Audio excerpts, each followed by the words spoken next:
Assalamualaikum warahmatullahi wabarakatuh. Apa kabar sobatku dimanapun Anda berada? Mudah-mudahan tetap dalam keadaan sehat selalu, tak kurang suatu apapun. Diceritakan pada kisah kali ini, ada seorang pemuda bermimpi menikahi anak gadis hakim istana. Pemuda itu bermimpi memberikan seluruh hartanya sebagai maharnya. Hakim mengetahui hal itu, maka ia pun pergi ke rumah pemuda itu. "Benarkah kau bermimpi menikah dengan putriku?" tanya hakim. "Iya benar, bahkan aku bermimpi memberikan semua hartaku sebagai maharnya," balas pemuda itu. "Aku kesini untuk mengambil mahar itu. Sekarang kau pergilah dari rumah ini," seru hakim. Pemuda itu sangat sedih. Ia tak bisa melawan seorang hakim. Pemuda itu kini menjadi seorang gelandangan. Ia bertemu dengan perempuan tua yang miskin. Pemuda itu lalu menceritakan masalahnya. "Sekarang aku menjadi gelandangan karena mimpi itu," ujar si pemuda. "Aku akan membantumu mengembalikan hartamu. Hakim istana sudah berbuat semena-mena. Ia harus diberi pelajaran," ujar perempuan tua itu.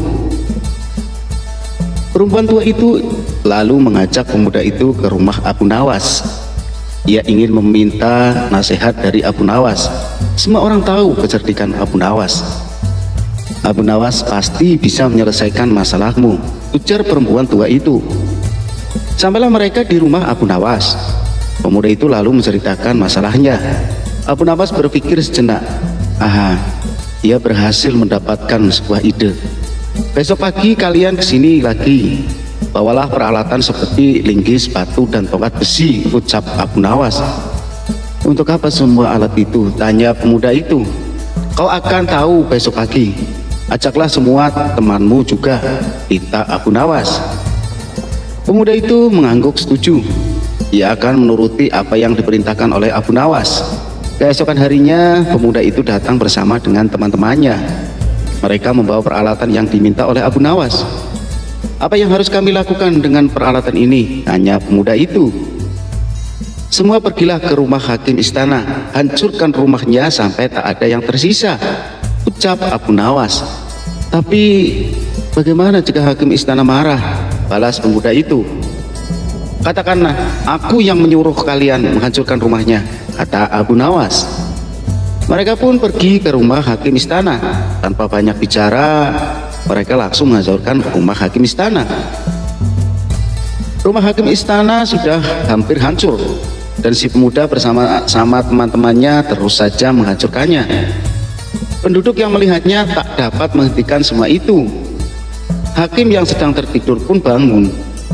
Ia baru menyadari bahwa sebagian rumahnya sudah hancur. "Hai, apa yang kalian lakukan dengan rumahku?" teriak hakim istana marah-marah. "Kami sedang menghancurkan rumahmu. Apa kau tak melihatnya?" balas pemuda itu. "Kalian bisa saya hukum. Siapa yang menyuruh kalian melakukan ini?" tanya hakim istana. Pemuda itu lalu memberi tahu si hakim bahwa yang menyuruh mereka adalah Abu Nawas. Tentu saja hakim jadi sangat kesal pada Abu Nawas. Ia pun langsung ke istana untuk menemui raja. "Aku akan melaporkan kepada raja supaya Abu Nawas mendapat hukuman," dengus hakim istana. Sesampainya di istana, si hakim menyampaikan apa yang terjadi dengannya kepada raja. "Cepat panggil Abu Nawas ke sini," perintah raja. Beberapa prajurit pergi ke rumah Abu Nawas. Mereka menangkap Abu Nawas dan membawanya ke istana. Abu Nawas sudah tahu bahwa hal itu pasti akan terjadi. "Hai Abu Nawas, apa benar kau yang menyuruh para pemuda itu untuk merusak rumah hakim istana?" tanya raja penasaran. "Benar raja, semalam aku bermimpi bahwa hakim istana memintaku untuk menghancurkan rumahnya. Ia berkata hendak membangun rumah baru yang lebih megah," jawab Abu Nawas. Raja heran mendengar jawaban Abu Nawas. Mimpi adalah bunga tidur, tapi kenapa dia melaksanakannya dalam kehidupan nyata? "Kami sungguh salah besar, Abu Nawas," ujar raja. Bukankah kamu hakim istana yang membuat peraturan seperti itu? Ucap Abu Nawas. Ia lalu menyampaikan apa yang telah dilakukan hakim istana kepada si pemuda. Hakim istana telah merampas semua harta si pemuda, karena pemuda itu bermimpi memberikan mahar untuk menikah dengan anak hakim istana. Raja lalu memanggil pemuda itu dan menanyakan kebenarannya. Semua yang dikatakan Abu Nawas benar, Raja. Aku kehilangan semua hartaku karena itu. Kini aku menjadi seorang gelandangan, ucap si pemuda. Hakim istana terlihat pucat. Ia ketakutan dan kemudian mengakui perbuatannya. Raja pun memecat hakim istana.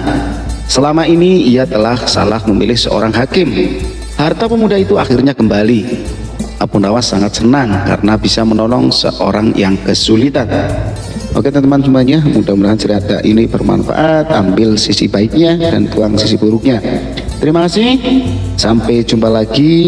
Silakan teman-teman semuanya dukung terus channel Official Story dengan cara subscribe, like, and comment. Terima kasih, sampai jumpa lagi. Wassalamualaikum warahmatullahi wabarakatuh.